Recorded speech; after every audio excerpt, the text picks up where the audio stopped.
Hello, everyone, and welcome back to Radiant Moon Tarot. My name is Victoria. We are here talking about the total lunar eclipse, which is a full moon in the sign of Virgo, happening on the 13th or 14th of March 2025, depending on where you are in the world. If you are on the Pacific coast of North America, Pacific time zone, this is going to happen for you at 11:54 p.m. at the height on the 13th, and everywhere else it's going to be on the 14th. Okay. So the majority of people are going to see this on the 14th. But it is a total lunar eclipse. So it is a big deal. And what do eclipses bring? Well, first, we've got the energy of a full moon. So full moons can be the end of a cycle. It can be a karmic cycle. It can just be a cycle in your life. Full moons can, have us reaping what we've sown, so we can get rewards. We can get things that manifest in our lives. We can get new insights to things at a full moon because it does tend to be a little bit more spiritual. Emotions are heightened, and sometimes this can bring some heightened awareness for us as well. And we are in Pisces season also. Yes, the full moon is in Virgo, but we are in Pisces season up to the 20th of March. So this can certainly be where we do have those heightened insights. We get some spiritual awakenings going on. Pay attention to your dreams because you could have some very interesting ones at this time. But full moons are really good for healing as well, and of course, letting things go. Virgo energy, right? The full moon, we've got the influence of Virgo. And Virgo is a very down-to-earth energy. The ruler is Mercury, who is going retrograde. So we do have that going on as well. We've got two retrogrades, okay, happening at the same time as this full moon. But we do have the Virgo energy, which rules the 6th house. Your 6th house is all about your health, happiness, well-being on all levels. Okay, your spiritual, mental, physical, emotional.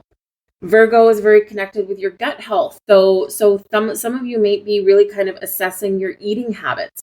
Maybe there's no other goal other than, eating healthier, right? Maybe you've been eating too many processed foods, too much fast food, instant food that we get from the grocery store. And, maybe you're going to look at eating more whole foods, more vegetables, or more home cooked foods, right? And you'll probably see a really big difference in your energy level, in your digestive system, things like that, right? So it can be really helpful. And of course, one of the side effects is maybe you've got more energy and, maybe you would lose a little bit of weight, but the main goal might be just to eat healthier a little bit, whole foods kind of thing. So that can come up with Virgo energy. Some of you may be looking to ditch some sedentary lifestyle. You want to get a little bit more fit. So you might start an exercise regime. Maybe you start a spiritual practice or get back into practicing, your spiritual self there. Do some more meditation, whatever that looks like to you. Some of you, of course, the 6th house is being of service to others, helping people out a little bit. And it is associated with pets as well. So some of you are going to get a pet. Perhaps if you've had one that's crossed the rainbow bridge, your heart is opening up for a new one. Or perhaps, unfortunately, some of you might, need to let one of your little fur babies go, unfortunately. But there's a healing element that comes here as well. And maybe it's because it's, time, right? Sometimes that's just the way you have to make those difficult decisions. But if you are in a position where maybe you're not quite ready to have a pet, maybe you give back to your community in some way. Maybe you volunteer as a dog walker at your local animal shelter or something. And this can help out pets in need, right? Even if you can't have one yourself. So the 6th house can certainly bring this big healing element. Some of you could be, have a job change in line for you, in store for you, if you're not happy where you are, you're not getting paid what you're worth. Venus retrograde has us thinking about that, thinking about your worth, your value, how you make your money, what resources are available to you, how you create a better circumstance for yourself. So Venus retrograde can be very helpful in that because we are in this reflecting mode, right? That's one of the important things to remember about this lunar eclipse. It is about reflection. Two retrogrades get a bad rap, and sometimes rightfully so, but we need to remember the words when it comes to retrogrades. They slow us down a little bit. They have us taking a step back. we reassess, reevaluate, regroup, refocus, renew, and sometimes even revive, we can get something that comes back around again for us, or maybe someone, if that's in the cards for you. It can be fated events. It can be unexpected surprises, especially where eclipses are involved. Okay. And those retrogrades on top of that. So it's like layers on layers of, I don't know what's happening, but something is shifting for me. So just keep your eyes open for that. But with the 6th house, Virgo energy, really focusing on your daily patterns, habits, routines. Where do you work? Do you drive long distances? Do you want to work from home? Are you leaving a career behind because maybe you've hit the proverbial glass ceiling, or it just doesn't do it for you anymore? It doesn't give you any kind of satisfaction anymore. You might be considering a job change there for yourself as well. So you might be starting to put the feelers out, okay, with that. One of the things that can happen with eclipses is we do tend to feel ungrounded and a little bit carried away. So like I said, I can't really express this enough. Let's take a step back. Okay, reflect, refocus, reassess something, evaluate something, ask some questions, okay? Because retrograde energies on top of eclipses can have us being really impulsive. Emotions can run high, conversations get out of control, opportunity, if we want to call it that, for miscommunication is very rampant at this time as well, especially once Mercury goes retrograde also in Aries on the 14th, same day as the eclipse. Okay, so it's like, big shocking, could be a shocking announcement, whether it's something close to home for you, or it could be something out in the world, right? Can come out there as well. So it's going to be important to keep your wits about you, connect with your heart, think before you speak, sleep on something instead of being impulsive, and of course, really connect with your heart, connect with your spirit, connect with your spiritual practice, do a little soul searching. Virgo is very connected with soul searching, okay? Because eclipses are a wild card, right? Wild card energy, shocks, surprises, fated events, and all of that. And so sometimes we just can't see something coming. And there is a huge energy of endings with this eclipse. Okay, not just because it's a full moon, which can bring endings anyway, but also this is happening at 23 degrees and 57 minutes. And when we have an eclipse there, we round up to 24 degrees. And if you follow degree astrology at all, 24th degree is Pisces degree, which is the last sign of the zodiac. And so this can bring some powerful endings before we head into our brand new astrological new year. So whether it's, again, that it can be really supportive if you're trying to break a habit, right? We'll say that right now. Or if you're trying to leave something behind, that some baggage that you've been carrying with you, or maybe some relationships, friendships, romantic relationships that you've been trying to shake for a while, or you just know haven't been healthy for you, right? This can be where we just make that final decision. We're like, I've been thinking about this for a long time. I can't do this anymore. But whatever your situation is, just remember that there can be some very heightened emotions at this eclipse, at this full moon, okay? One word to note, Saturn is tightly conjunct the sun at this lunation, and the sun, of course, is in opposition to the moon when we've got a full moon, and so this can be a big reality check. Saturn, of course, is the planet that likes us to set goals, get down to reality, likes to teach us life lessons, of course, and can really say, because Saturn is a heavy energy, and it can really say, hey, time to make a plan. Stop it with this wishy-washy Pisces energy, right? Get a plan in place. You want to have a dream? What are you dreaming about? Your imagination is a wonderful thing, but we don't want to live in fantasy. We want to come into reality. So how can you turn your dreams into reality? What's stopping you? What is opposing you, right? The sun wants to go forward, and the moon, right, in Virgo, South Node energy is holding you back. So where is your breakthrough? Because one is at hand, okay? And Saturn is actually helping you to do that by putting something down on paper. What are you dreaming of? Put it on paper. What is your first step? you don't always need to look past the first step, because the first step is helping us to get our toe out of our comfort zone. And then it's like, oh, nothing bad happened. Okay, I'll take another step. And I'll take another step, and I'll take another step, and eventually we snowball. So this can really be a very helpful energy for you to get your dreams into reality. But we do have to put some goals down, or we do have to, put a little bit of a framework together to give us a sense of direction. Okay, it can always be changed, can always be adjusted. Okay, but we've got to start somewhere. And if we don't take that first step, we'll forever be right where we are. And that's not always fulfilling on whatever level for us. We're meant to go forward. We're not meant to stay in a comfort zone.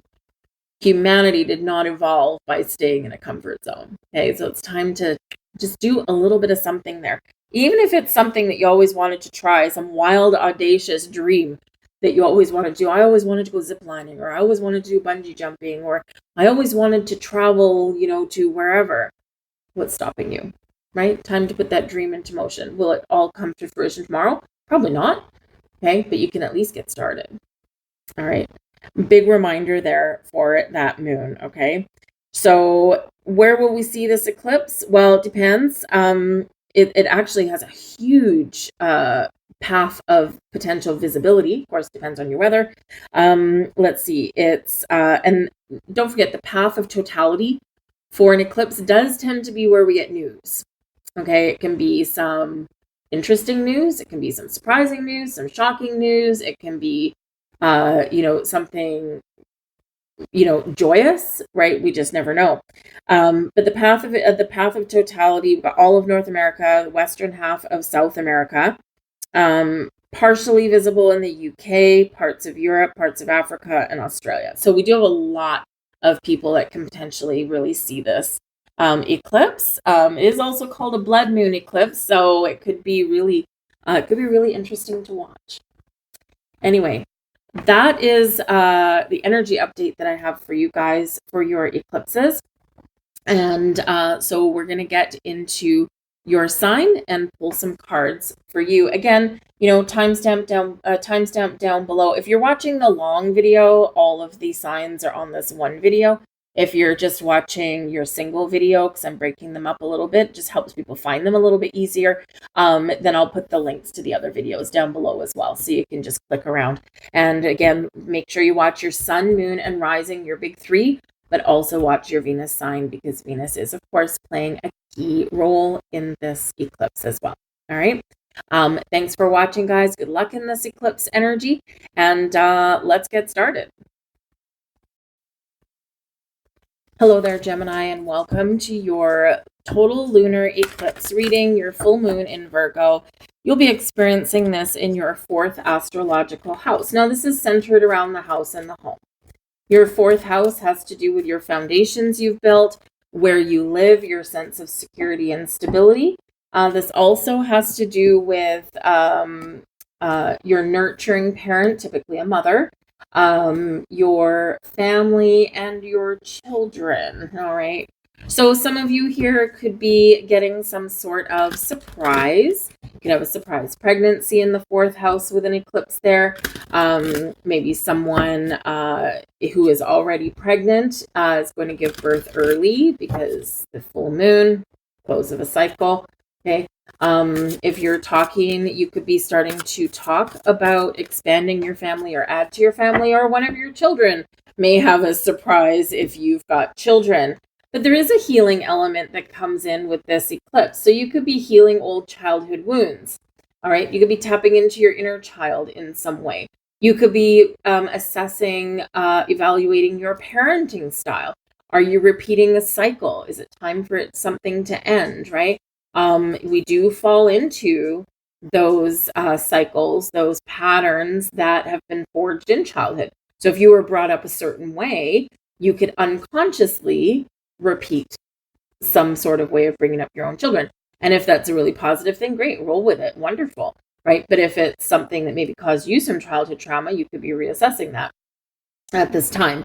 Some of you here with this energy could be focused on your home itself. Because the full moon, especially in Virgo, can be about simplifying things and clearing things away. You could be perhaps decluttering your house, rearranging your furniture, making your home a better place, because it brings a creative energy with this as well.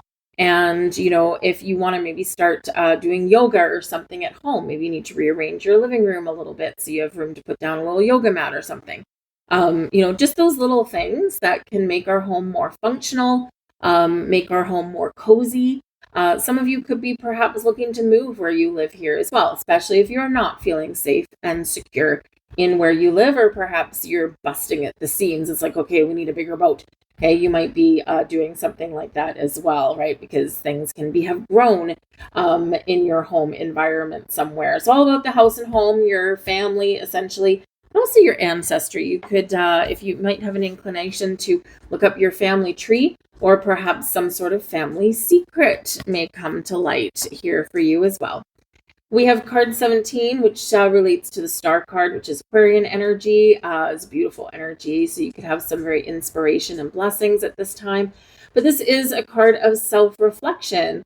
Okay, so you might be really reflecting on where you are, reflecting on your past, on your childhood, on your upbringing, right? Reflecting on how you conduct yourself today. Is it good? Is it not so good, right? Time to make a change if it's not necessarily all that wonderful. This can certainly be an energy here of you just doing some self-reflection, doing a little soul searching.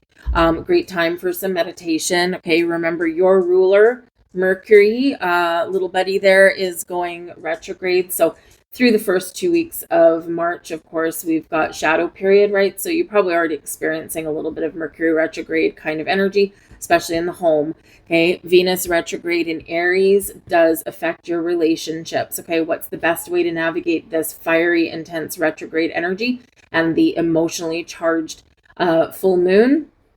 Take a step back and pause and reflect.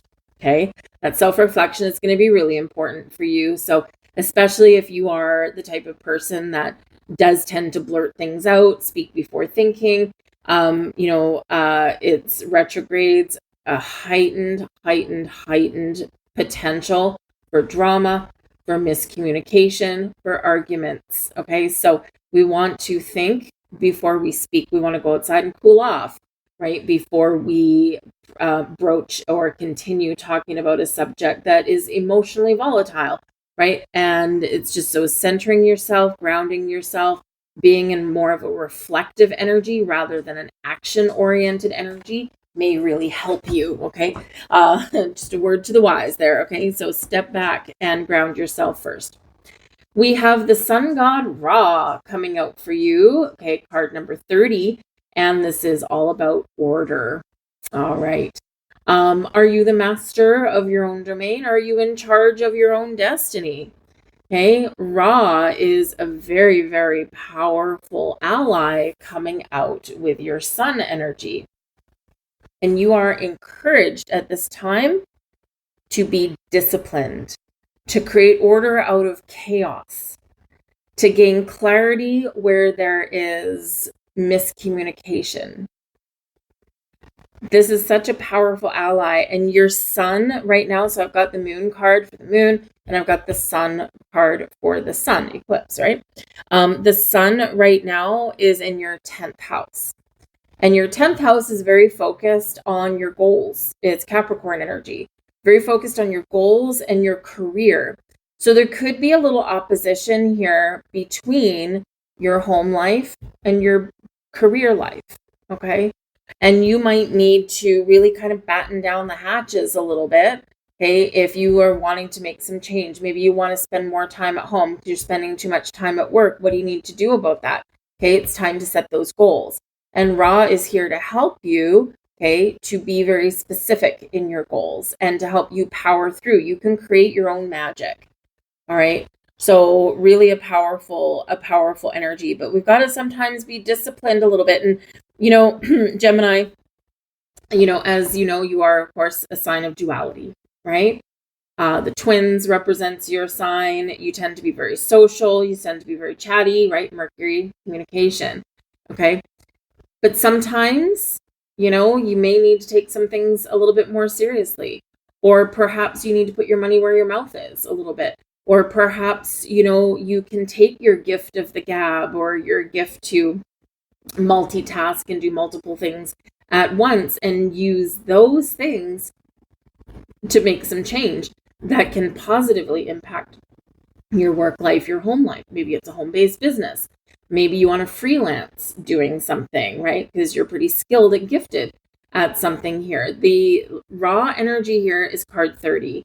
3 is actually your house, right? 3 is not just creativity, which is the basis of manifestation.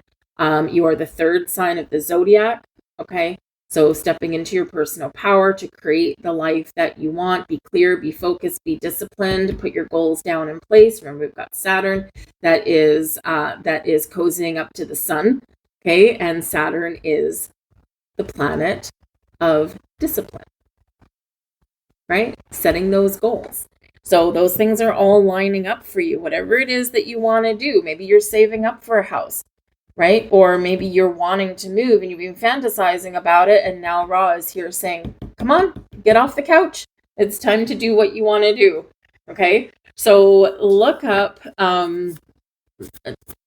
if you are so inclined, okay, look up the deeper meaning and history of Ra. Pharaohs in ancient Egypt were often called sons of Ra, but this can certainly be a time of heightened magic and communication for you as well. So look up that meaning there. Look up a little bit of the history, the mythology behind that, and it could be something a little bit inspiring for you. And maybe it gives you a little bit more clarity and focus. Anyway, so we're going to grab a fortune card for you because, hey, let's face it, we need a little bit of interesting things in our lives. And we've got your fortune. Tomorrow seems to be the busiest day of the week for you. A tall list of tasks weighs heavily on the mind. Quit procrastinating and do what you've been saying you will do today. Relief and peacefulness await. Haha. Your lucky numbers: 24, 38, 12, 9, 22, and 30. Hop to it there, Gemini. All right. Thank you for watching. Good luck in this lunation. Catch you guys later.